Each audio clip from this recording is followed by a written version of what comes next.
ప్రభు ఆదరణ స్వరం అను మా కార్యక్రమాన్ని వీక్షిస్తున్న మా ప్రియులందరికీ యేసుక్రీస్తు నామమున వందనములు. డాక్టర్ వి నాగరాజ్ గారు ద్వారా పరిశుద్ధాత్ముడైన ఆదరణకర్త యొక్క స్వరాన్ని విని ఆదరణ పొందుదాం. ప్రభు ఆదరణ స్వరము అను మా కార్యక్రమాన్ని వీక్షించే ప్రియులందరికీ యేసు నామమున వందనాలు తెలియజేస్తున్నాను, శుభాలు తెలియజేస్తూ ఉన్నాను. ఇతను ఒక ప్రత్యేకమైనటువంటి విధంగా మీ ఎదుటికి వస్తూ ఉన్నాను. దైవ సేవలో దాదాపు 60 సంవత్సరాలు వాడబడి, ఆత్మతో నింపబడి, అభిషేకించబడి వాడబడినటువంటి దైవ సేవకులు, అభిషిక్తులైనటువంటి డాక్టర్ ఎర్నెస్ట్ బి కొమాన్పల్లి గారు వారు నిద్రించారు. ఆయన మేరియం చిల్డ్రన్ హోమ్స్, వేద పాఠశాల, హాస్పిటల్, మనా మినిస్ట్రీస్, రాక్ మినిస్ట్రీస్ వీటన్నిటికీ అధినేతగా ఉండి ఎంతో సమర్థవంతంగా నడిపించి విస్తరించి దేశాల్లో తిరిగి దేవుని యొక్క పనిని జరిగించినటువంటి వాడు, మహా ఘనమైన సేవను జరిగించిన వాడు, యేసు నామమును అంతగా పైకెత్తినవాడు, ఘనపరిచినవాడు. ఆయనకు శ్రద్ధాంజలి ఘటిస్తూ ఈ కార్యక్రమాన్ని ముందుకు కొనసాగించుకుందాం. పూర్వపు కార్యక్రమానికి కొనసాగింపుగా దేవుని యొక్క వాక్యం ముందుగా చదువుకుందాం.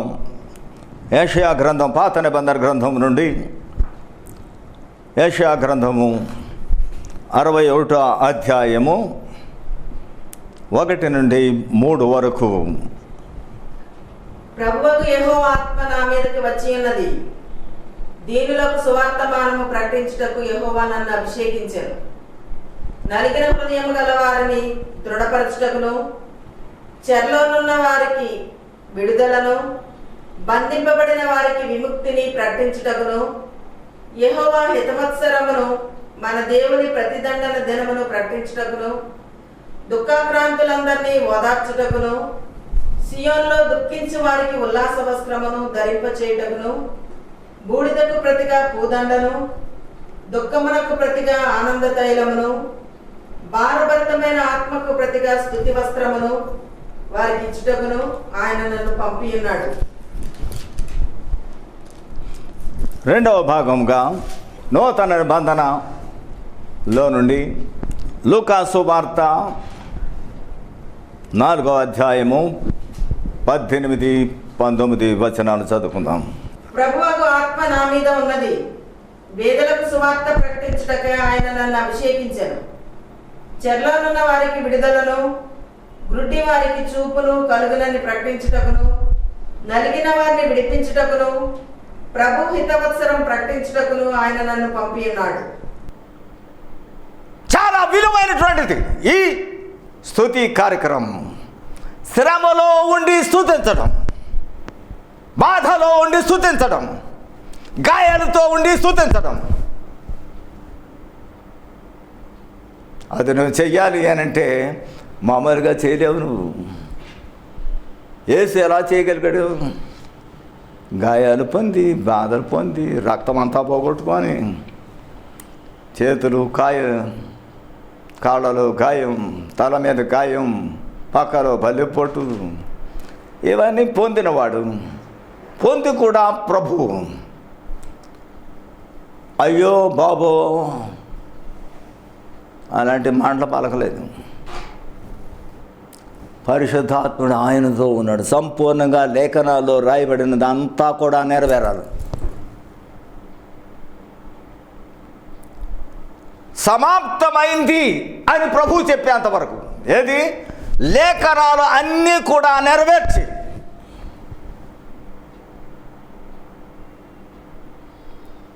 సమాప్తమైంది అని చెప్పేంతవరకు కూడా ఆత్మను తండ్రికి అప్పగించలేదు. అప్పుడు పరిశుద్ధాత్ముడు వెళ్ళాడు. ఈ శరీరానికి మరణానికి అప్పగించుకున్నాడు. ఎంతవరకు 7 మాటల గురించి సంఘాలు దేవుని పిల్లలు ధ్యానిస్తుంటారు.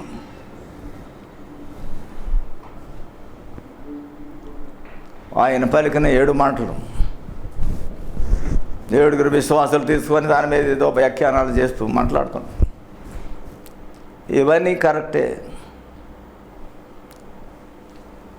అక్కడ దానిలో ఉన్నటువంటిది ఏమిటి అని అంటే, లేఖనాల్లో తన గురించి రాయబడినటువంటి సమస్తము కూడా నెరవేరాయా లేదా? ఆఖరికి దప్పిక కొనడం సైతం, దాహం కొనన్నాడు, చేతి చెరకను పట్టుకుని తాగలేదు. ఆ తర్వాత సమాప్తమైందని చెప్పి ఆత్మను తండ్రికి అప్పగించాం. ఆయనలో ఉండి కార్యక్రమాలన్నీ కూడా సహించడానికి, బాధను, శ్రమను, గాయాన్ని, హింసను, నిందను, అవమానాన్ని అని భరించడానికి కారకుడు ఎవడు? పరిశుద్ధాత్మ దేవుడు. శిలువ మరణానికి నడిపించిన వాడు ఎవడు? మరణాటుడైతే, మామూలుడైతే మధ్యలోనే చచ్చిపోతాడు, గాయాలకి దెబ్బలకి. ఎవరున్నారు? లేఖనాలు నెరవేర్చడానికి పరిశుద్ధాత్మ దేవుడు ప్రత్యేకంగా వచ్చాడు. ముందుగా జరిగినటువంటిది అది. మానవుడు పడిపోతాడు. మానవ సృష్టి చేయకముందే తండ్రి ఆలోచన, ఇలాగ మానవుని చేద్దాము. అయితే మానవుడు కూడా పడిపోతాడు. వాడిని మరలా తిరిగి మన సహవాసంలోనికి రప్పించుకోవడానికి మనలో ఒక్కరు వెళ్ళి విమోచన కార్యక్రమం చేయాలి అని తండ్రి కుమార పరిశుద్ధాత్మ దేవుడు ముగ్గురు ఆలోచన చేస్తామన్నాడు. అక్కడ కుమారుడు లేచాడు, నేను వెళ్తాను, నన్ను పంపండి. అయితే ఒక కండిషను, మరి ముగ్గురులో కూడా సర్వశక్తి గలవాడు ఎవరు? పరిశుద్ధాత్మ దేవుడు. ఈ పరిశుద్ధాత్మ దేవుడు నాకు సహకారిగా రావాలి. అప్పుడు మేమిద్దరం కలిసి అవి పూర్తి చేస్తాం, విమోచన కార్యక్రమం అంతా పూర్తి చేస్తాం. పరిశుద్ధాత్మ దేవుడు అన్నాడు, అవును నేను వస్తాను, తగిన కాలం అందు నేను వస్తాను, మనం ఆ కార్యక్రమం పూర్తి చేద్దాం. ఆయన బాప్తిసం పొందేటప్పుడు వచ్చాడు. ఆయన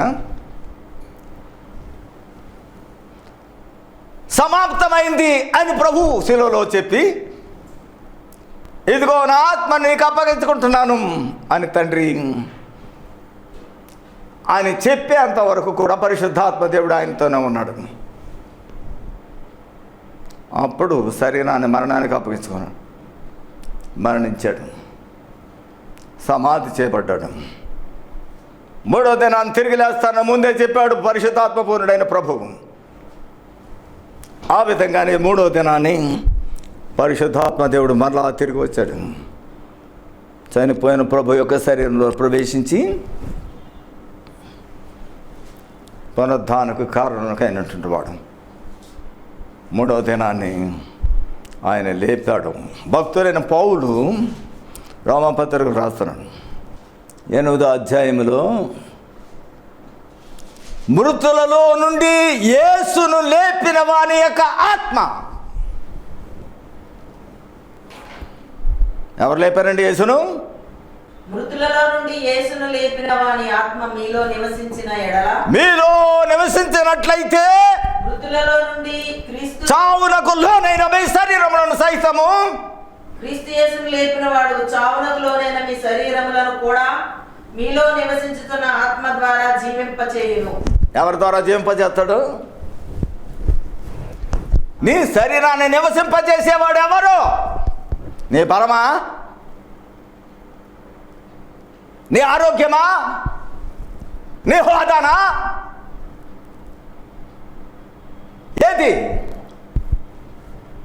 నీలో నివసిస్తున్న ఆత్మ ద్వారా జీవింపజేస్తుంది. అందుకే భక్తుడైన పౌలు ఆ మాటలు రాస్తున్నాడు.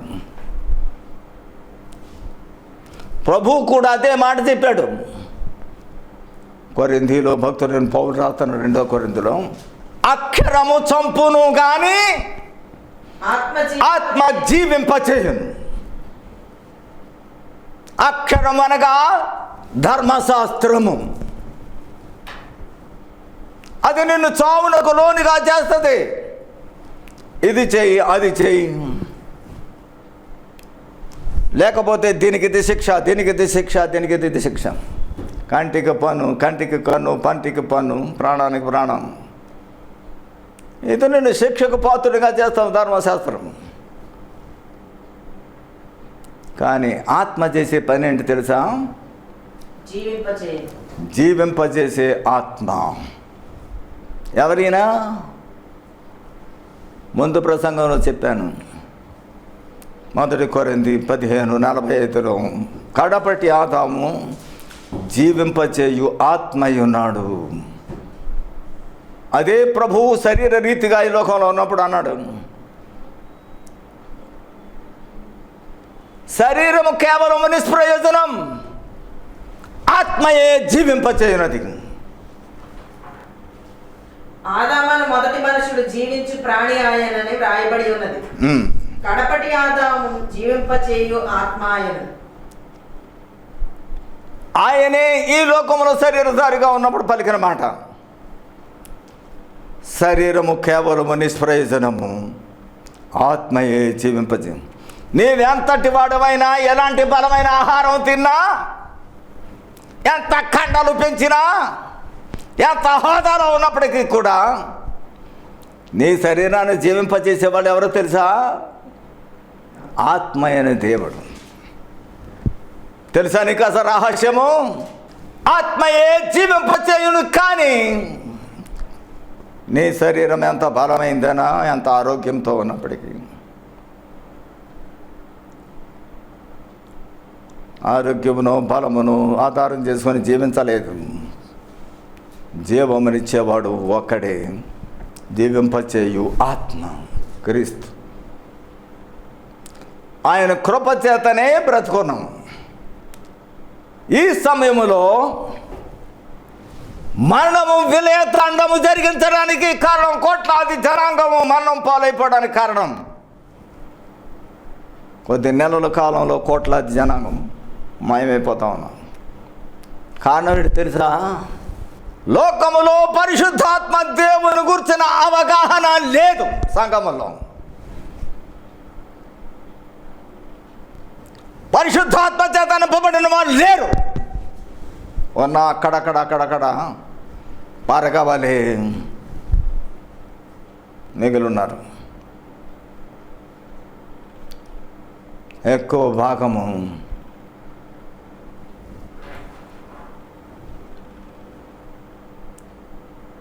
సంఘములు అన్నీ కూడా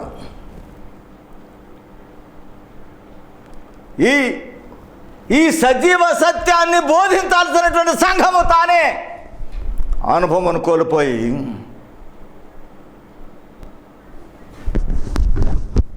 ఒక సమాజ మందిరం లాగా మారిపోయింది. వేలు వేలు లక్షలు లక్షలు ఉన్నటువంటి సంఘాలు, దానిలో అభిషేకం పొందిన వాళ్ళు అది తక్కువ, లేకపోతే లేరు. ఇలాంటి స్థితిలో ఏ సంఘముతో పోల్చబడింది? ప్రకటన గ్రంథంలో మనం చూస్తున్నాం 2-3 అధ్యాయాల్లో 7 సంఘాల గురించి రాయబడితే 7 కాలంలో ఉన్న సంఘాలు. ఈ కాలంలో ఉన్న సంఘము లౌదికయ సంఘముతో పోల్చబడింది. ఆ లౌదికయ సంఘము ఏమనుకుంటుంది? ఆమేననువాడును నమ్మకమైన సత్యసాక్షియు దేవుని సృష్టికి ఆదియునైన వాడు చెప్పు సంగతులేమనగా, నీ క్రియలను నేను ఎరుగుదును. నీవు చల్లగానైనను వెచ్చగానైనను లేవు. నీవు చల్లగానైనను వెచ్చగానైనను ఉండిన మేలు. నీవు వెచ్చగానైనను చల్లగానైనను ఉండక నులివెచ్చగానున్నావు గనుక నేను నిన్ను నా నోట నుండి ఉమ్మివేయను ఉద్దేశించుచున్నాను. నీవు దౌర్భాగ్యుడవను, దిక్కుమాలిన వాడవను, దరిద్రుడవను, గ్రుడ్డివాడవను, దిగంబరుడవై ఉన్నావని ఎరుగక, నేను ధనవంతుడను, ధనవృద్ధి చేసి ఉన్నాను, నాకేమీ కొదవలేదని చెప్పుకొనుచున్నావు. నీవు ధనవృద్ధి చేసుకున్నట్లు అగ్నిలో పుటము వేయబడిన బంగారమును, నీ దిశమెల సిగ్గు కనబడకుండా ధరించుకొనుటకు తెల్లని వస్త్రములను, నీకు దృష్టి కలుగునట్లు నీ కన్నులకు కాటుకను నా యొద్ద కొనుమని నీకు బుద్ధి చెప్పుచున్నాను. లౌకిక సంఘము యొక్క స్థితి, నిలువెచ్చని స్థితి. ఇటు లోకము కాదు, ఇటు నిజమైన దేవుని సంఘము కాదు. ఈ నిలువెచ్చని స్థితి దేవునికి అసహ్యించుకునే స్థితి. ఏమి చెప్తానంటున్నాడు? నా నోట ఉమ్మివే అని ఉద్దేశించుతున్నాను. దేనివల్ల? నిలువెత్తని స్థితిలో ఉన్నావు. ఇటు పూర్తిగా లోకంలో ఉండి చల్లగా ఉన్నావా? ఇటు లోకం, ఇటు సంఘముగా వెచ్చగా ఉన్నావా? అలా కాకుండా నిలువెచ్చని స్థితిలో ఉన్నావు. అది కాస్త ఇది కాస్త, ఒక అడుగు అందులో, ఒక అడుగు ఇందులో, ఒక అడుగు సాతాను వెంబడించేట్లో, ఒక అడుగు దేవుని వెంబడించట్లో. అది కాస్త ఇది కాస్త. ఇది దేవునికి అసహ్యము కలిగించే. దేవుని ప్రజలు లోకములో దేవుని కొరకు ప్రత్యేకముగా ఉండాలి మొట్టమొదటి నుంచి కోరుకుంటున్నవాడు ఆయన. ఆది కాండము దగ్గర నుంచి ఆది దంపతులైనటువంటి ఆదామవ్వలకు మొట్టమొదటి పుట్టినవాడు సాతాను సంబంధి అయితే, రెండవ వాడు దేవుడు కలుగు చేసుకున్నాడు. ఎందుకో తెలుసా? ఆ స్త్రీ అమ్మ, కన్నటువంటి అమ్మ దేవుని దయ వలన ఒక కుమారుని సంపాదించుకున్నాను అనుకుంది, అంది. అది విన్నాడు దేవుడు. కలిగిన వాడు ఎవడు? సాతాను వలన కలిగిన వాడు. ఇద్దరు కూడా సాతాను చేతులకు వెళ్ళిపోయారు, భార్య భర్తలు ఇద్దరు. దేవుని గురించిన అవగాహన పోయింది. దేవుని సన్నిధిలో నుంచి వెళ్ళగొట్టబడ్డారు. సహవాసం లేదు, దేవుని సన్నిధి లేదు. ఆ ఏదైనా తోటలో నుంచి బయటకు పంపించేశాడు. అయినా కృపగల దేవుడు, నీవు నిబంధనలో ఉన్నావు, నేను నిన్ను విడిచిపెట్టను అని చెప్పడానికి గొర్రె పిల్లను వధించి వారి పాపమునకు ప్రాయశ్చిత్తం చేసి చర్మపు చొక్కాయలు ఇచ్చి దిగంబరత్వం కప్పి, వారి పాపమును రక్తముతో కప్పి వారి దిగంబరత్వాన్ని చర్మపు చొక్కాయలు. అవి ఆరిన చర్మ, శుద్ధి చేయబడిన చర్మం అది, ఎండిన చర్మం అది కాదు. రక్తముతో ఉన్నటువంటి చర్మము వారు ధరించిన చొక్కాలు. ఆకులు తీసేశాడు. వధించినటువంటి గొర్రె పిల్ల యొక్క చర్మం రక్తముతో ఉన్నది. ఆ రక్తముతో ఉన్నటువంటి విగ్రహం కప్పాడు ఆయన. దాని అర్థం ఏంటి? రక్తం ఉంది దాన్ని. నీవు రక్తము నిబంధనలో, రక్త నిబంధనలో నాతో సంబంధం కలిగి ఉన్నావు, నువ్వు నిబంధనలో ఉన్నావు అని కృపగల దేవుడు, యెహోవా దేవుడిగా, నిబంధన దేవుడిగా బయలుపరుచుకుంటూ ఈ చర్మపు చొక్కాయలు పచ్చిగా ఉన్నవి, ఎండనివి, రక్తముతో ఉన్నవి, వాడితో కప్పాడు. నీవు నిబంధనలో.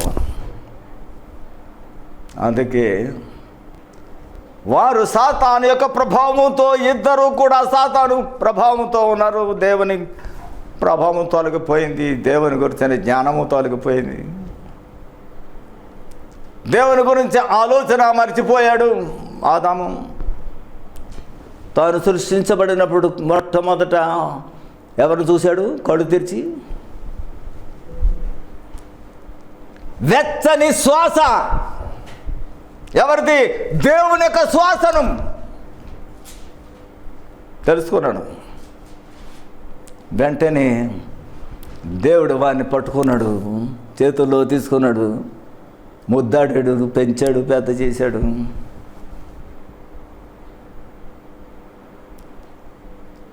ఆ కుమారుడితో కలిసి ఏదైనా తోట అంతా తిరిగాడు. వాడు పెరుగుతుంటాడు. అవ్వను బయటకు తేకముందు ఎన్ని సంవత్సరాలు ప్రభువుతో కలిసి నడిచాడు, ప్రభువుతో ఎలాంటి సంబంధంతో నడిచాడు తెలియనటువంటి ఆదాము భార్యనిచ్చిన తర్వాత ఇద్దరితో కలిసి నడిచాడు. సాతాను కనిపెడతాం. సాతాను పరీక్ష కొంతకాలం జీవించిన తర్వాత సాతాను విడిచిపెట్టాడు, లూసిఫర్ని విడిచిపెట్టాడు వీళ్ళని పరీక్ష చేయడానికి. ఇంతవరకు నడిచాను కదా, ఇంతవరకుతో మాట్లాడుతున్నాను కదా, ఇప్పుడు పరీక్ష సమయం. యేసుప్రభుని లోకంలో పంపినప్పుడు కూడా 30 సంవత్సరాల వరకు మామూలు జీవితం జీవించినవాడు ప్రభు.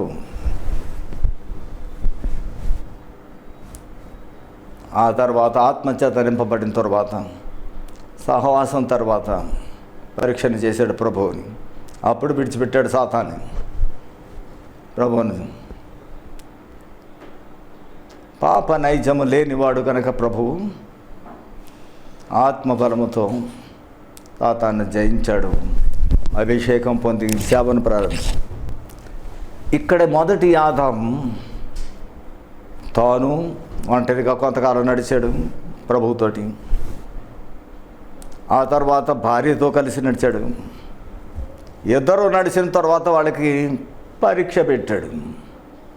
ఎంతవరకు వీళ్ళు నా నిబంధనలను నిలిచిపోయినాడు, నాతో సహవాసన పరీక్ష. సాతాను విడిచిపెట్టాడు, కానీ వీడు చూస్తాము. ఏమని చూస్తాముంది? వీళ్ళిద్దరూ కలిసి నడుస్తామన్నట్లయితే నా మాట వినరు.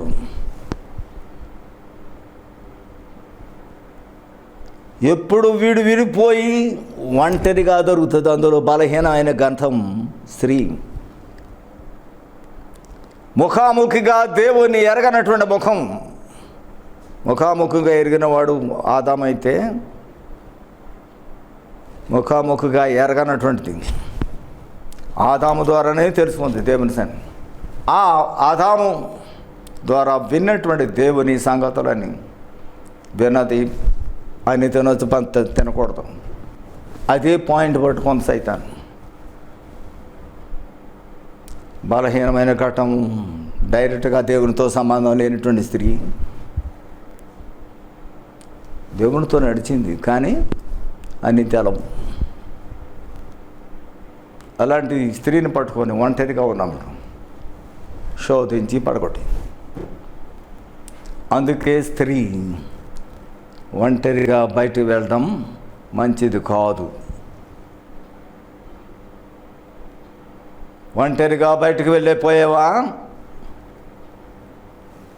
సాతానుకు దొరికిపోయే అవకాశాలు ఎక్కువ. జాగ్రత్త. ఒంటరిగా ఉన్నటువంటి స్త్రీలు ఎవరైనా తోడు తీసుకెళ్ళండి. పెళ్లి కాకపోతే తోడు తీసుకెళ్ళండి. తల్లినో సోదరునో లేకపోతే సోదరును ఎవరొక ఒంటరిగా వెళ్ళేవా దొరికిపోతావు సాతాను. అలాగ ముందు సాతాను ఆమెను శోధించింది. ఎందుకంటే విషయాలు చెప్తున్నాను నేను. దొరికిపోయింది. దొరికిపోయిన తర్వాత ఏమని తెలిసిందా? ఊరికి దేవుడు నిజంగా చావరు మీరు, మేము చావడానికి సృష్టించాడా? నిజంగా చావరు. మీ కళ్ళు తెరవబడతాయి, దేవుడు అంతటి పడైపోతారు, అందుకే తినొద్దన్నాడు. ఇలాగ అబద్ధాన్ని చెప్పింది. అయినా నువ్వు తిని చూడు, చనిపోతావు చూద్దు. కానీ మొట్టమొదటి ఫలము, కొత్త ఫలము, పెండ్లైనటువంటి భర్త ఉంటుండగా భార్య ఒక్కతే తింటుందండి? ముందు భర్తకు పెట్టి తాను భర్త తినాలి. కానీ ఇక్కడ ఆదాం నిద్రిస్తుండగా ఒంటరిగా తాను వెళ్ళి సాతానుకు దొరికిపోయి మొట్టమొదట ఏం చేసింది? ఎప్పుడూ తిననటువంటి ఆ పండును, నిషేధించబడిన పండు, నిషేధిత ప్రాంతంలో ఉన్నటువంటి ఆ స్థలంలోకి వెళ్ళడమే తప్పు, ఆ మాటలు వినడమే తప్పు. సాతాను యొక్క ప్రేరణ. మూడవది, భర్తతో కలిసి తినాల్సినటువంటి మొట్టమొదటి పండు భర్తకిచ్చి తర్వాత తాను తింటారు, లేదా ఇద్దరు కలిసి చేరదు. అలా చేయాల్సింది సాతాను ప్రేరణ ఏంటి? ముందు మించి అది తినిపించడం. నువ్వు తిన ముందు చనిపోతావు చూడు, తినేసింది. దృష్టితో చూస్తామన్నాం, అంతో రమ్యమైనవిగా కనబడతా ఉన్నాయి పళ్ళు, తినడానికి యోగ్యమైనదిగా కనబడతా ఉంది. వెంటనే కొన్ని తీసుకొని తానే తినేసింది ముందు. ఆ తర్వాత కొన్ని తీసుకెళ్ళి భర్తకిచ్చింది. ఒంటరి బ్రతుకు ఎలాంటిదో తెలిసినటువంటి మనిషి ఆదాం అడుగుంటాడు, నువ్వు ఆ ప్రాంతానికి వెళ్ళకూడదు కదా, నిషేధిత ప్రాంతం అది. ఆ చెట్టు నిషేధించబడింది, ఆ ఫలం నిషేధించబడింది, తినకూడదు, అక్కడికి వెళ్ళకూడదు కదా, ఎందుకు వెళ్ళావు? సమాధానం, సరే తినేసింది, కొన్ని పట్టుకొచ్చింది. ఏం చేయాలి ఇప్పుడు? ఏమి తినేసింది, తండ్రి అనే దేవుడు చెప్పినట్టుగా చచ్చిపోతుంది. మళ్ళా నేను వంటని అయిపోతాను. సావైన బ్రతుకైనా ఇద్దరం కలిసి అని చెప్పి తాను కూడా తీసుకుని తెలుసుండి తిన్నాడు. రెండోది, మిమ్మల్ని దేవుడినిగా చేస్తాను. నేను దేవుళ్ళు అయిపోతారు, కళ్ళు తెరవబడి జ్ఞానవంతులై దేవుళ్ళు అయిపోతారు, దేవతలై. మొత్తం మీద తినేశాడు ఇద్దరు కూడా సాతాను చేతులు. ఆ తర్వాత దేవుని కూర్చుని బుద్ధిపూర్వకంగా తిన్నాడు. దేవుని కూర్చున్నటువంటి జ్ఞానం పోయింది. అప్పటి వరకు దేవునితో సహవాసం చేస్తున్నవాడు, నడుస్తున్నవాడు, మీరు భార్య మాట విని ఎప్పుడైతే ఇది పుచ్చుకున్నాడు, దేవుని గురించిన ఆలోచనలు పోయినాయి, జ్ఞానం పోయింది. ఇప్పుడు ఏమైంది? అంతవరకు దేవుని గురించిన జ్ఞానం కలిగినటువంటి వాడు ఆ జ్ఞానాన్ని పోగొట్టుకున్న తర్వాత స్త్రీని కూర్చున్న జ్ఞానం కలిగింది. ఇప్పుడు హీ న్యూ ఈవ్ అని ఇంగ్లీష్లో రాయబడింది. అంతవరకు దేవుని గురించిన ఎరిగినటువంటి వ్యక్తి ఏమి లేకపోతే నాకు జీవితం లేదు అనుకుని దేవుని ధిక్కరించి ఈమెని అనుసరించడానికి తాను తెచ్చిన ఫలం తీసుకున్న తర్వాత దెన్ హీ న్యూ ఈవ్ అర్థం చేసుకున్నాడు. స్త్రీని అర్థం చేసుకోవడానికి ప్రయత్నం చేశాడు, దేవుని కాదు. ఆ తర్వాత పుట్టారు జనం.